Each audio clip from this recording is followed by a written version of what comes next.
اعوذ باللہ من الشیطان الرجیم، بسم اللہ الرحمن الرحیم۔ سورہ فتح کی چند آیتیں پڑھ رہا ہوں۔ سورہ فتح مدنی ہے، حدیبیہ سے واپسی کے وقت راستے میں نازل ہوئی۔ اس میں 29 آیتیں اور 4 رکوع ہیں۔ نازل ہونے کے اعتبار سے 111 نمبر پر ہے، لیکن تلاوت کے اعتبار سے 48واں نمبر پر ہے، اور سورہ جمعہ کے بعد نازل ہوئی ہے۔ اِنَّا فَتَحْنَا لَكَ فَتْحًا مُبِينًا، بے شک ہم نے آپ کو کھلی فتح دے دی۔ لِيَغْفِرَ لَكَ اللَّهُ مَا تَقَدَّمَ مِن ذَنبِكَ وَمَا تَأَخَّرَ وَيُتِمَّ نِعْمَتَهُ عَلَيْكَ وَيَهْدِيَكَ صِرَاطًا مُسْتَقِيمًا، تاکہ اللہ آپ کی اگلی اور پچھلی خطائیں معاف کر دے اور آپ کے اوپر اپنی نعمت کی تکمیل کر دے اور آپ کو سیدھا راستہ دکھائے۔ وَيَنصُرَكَ اللَّهُ نَصْرًا عَزِيزًا، اور آپ کو زبردست مدد عطا کرے۔ هُوَ الَّذِي أَنزَلَ السَّكِينَةَ فِي قُلُوبِ الْمُؤْمِنِينَ لِيَزْدَادُوا ایمانا مع ایمانہم، وہی ہے جس نے مومنوں کے دلوں میں اطمینان اتارا تاکہ ان کے ایمان کے ساتھ ان کا ایمان اور بڑھ جائے۔ وَلِلَّهِ جُنُودُ السَّمَاوَاتِ وَالْأَرْضِ، اور آسمانوں اور زمین کی فوجیں اللہ ہی کی ہیں۔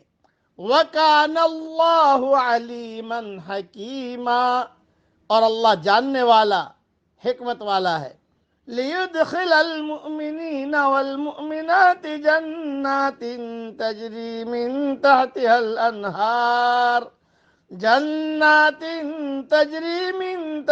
الْأَنْهَارُ خَالِدِينَ فِيهَا وَيُكَفِّرَ عَنْهُمْ سَيِّئَاتِهِمْ، تاکہ اللہ مومن مردوں اور مومن عورتوں کو ایسے باغوں میں داخل کرے جن کی نیچے نہریں جاری ہوں گی اور وہ ان میں ہمیشہ رہیں گے، اور تاکہ ان کی برائیاں ان سے دور کر دے۔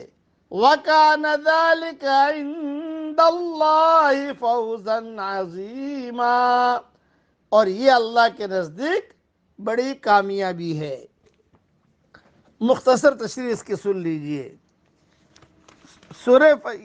سن 6 ہجری میں حضور صلی اللہ علیہ وسلم اور 1400 کے قریب صحابہ رضوان اللہ علیہ مجمعین عمرے کی نیت سے مکہ مکرمہ تشریف لے گئے، لیکن مکہ کے قریب حدیبیہ کے مقام پر کافروں نے آپ صلی اللہ علیہ وسلم کو روک لیا اور عمرہ نہیں کرنے دیا۔ آپ صلی اللہ علیہ وسلم نے حضرت عثمان رضی اللہ تعالیٰ عنہ کو اپنا نمائندہ بنا کر مکے بھیجا تاکہ وہ رؤسائے قریش سے گفتگو کر کے انہیں مسلمانوں کو عمرہ کرنے کی اجازت دینے پر آمادہ کرے، لیکن حضرت عثمان رضی اللہ تعالیٰ عنہ کے مکہ جانے کے بعد ان کی شہادت کی افواہ پھیل گئی، جس پر آپ صلی اللہ علیہ وسلم نے صحابہ اکرام رضوان اللہ علیہ مجمعین سے حضرت عثمان کا بدلہ لینے کی بیعت لی، جو بیعت رضوان کہلاتی ہے۔ یہ افواہ غلط نکلی، تاہم کفار مکہ نے اجازت نہیں دی اور مسلمانوں نے آئندہ سال کے وعدے پر واپسی کا ارادہ کر لیا۔ وہیں اپنے سر بھی مڈا لیے، قربانیاں بھی کر لی، نیز کفار سے اور بھی چند باتوں کا معاہدہ ہوا جنہیں صحابہ کی اکثریت ناپسند کرتی تھی، لیکن نگاہ رسالت نے اس کے دور رس اثرات کا اندازہ لگاتے ہوئے کفار کی شرائط پر ہی صلح کو بہتر سمجھا۔